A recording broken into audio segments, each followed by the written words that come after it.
The next one, and this is really what encourages people to go from trust to leap. So we have those uncommon commonalities, and we're hanging out, and we're building that level of trust and familiarity and comfort around people, but we still may not necessarily feel free to take that leap. The next one is what I call make sure, especially if you're in a leadership role, that you're using your power, your influence to amplify unheard voices.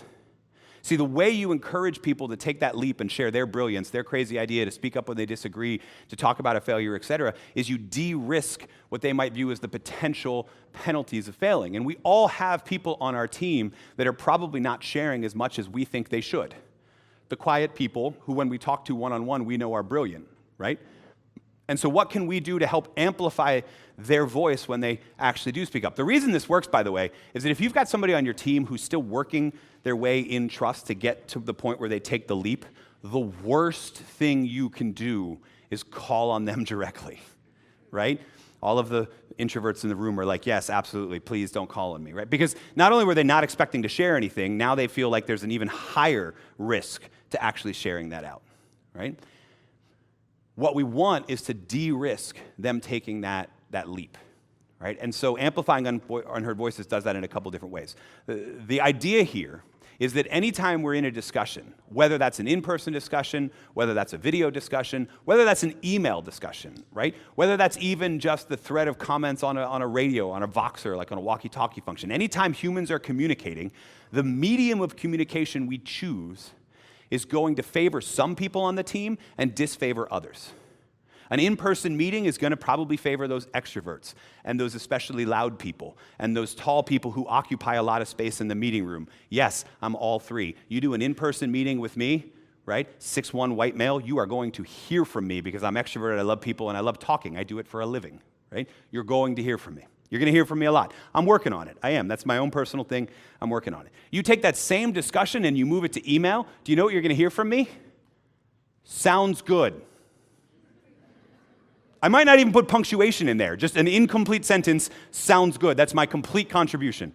I have zero desire to type the rest of it out. Right? So any medium of communication you choose is going to favor some people who, because of their own skill sets, because of their own experiences, et cetera, are going to want to share in that, and others that aren't. That's just the medium of communication. You layer onto that how comfortable they feel with the team, their own past lived experiences, whether or not they come from a historically marginalized community, and you've got a lot of people in any conversation who are debating whether or not to take the leap. You don't force them to take the leap. What you do is you look for the moments when they're ready, and you make sure to amplify them.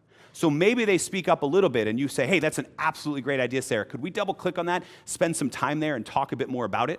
Right? Or you look for the body language that signals that they're ready to talk. And like, hey, Trent, it looks like you've got something to say. If I'm misreading you, no problem, but it looks like you've got something to say, right? What you're doing there is you're using your voice to de-risk them taking the leap because you found that moment. And then you're matching that leap that they took with respect, which we're going to talk about in a little bit, right? So you're using your own power, your own voice, et cetera, to amplify the voices of the people that you're hearing from less often. Please don't call on people, right? But when they are ready to share, make sure you're honoring what they did share.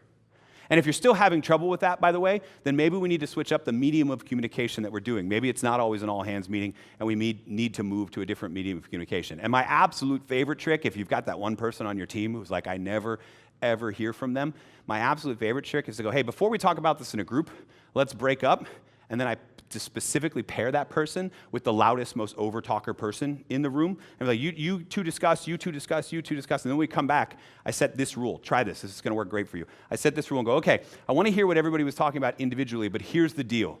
I don't want to hear your idea.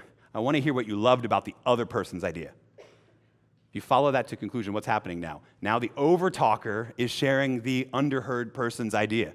You basically tricked them into amplifying the unheard voice for you.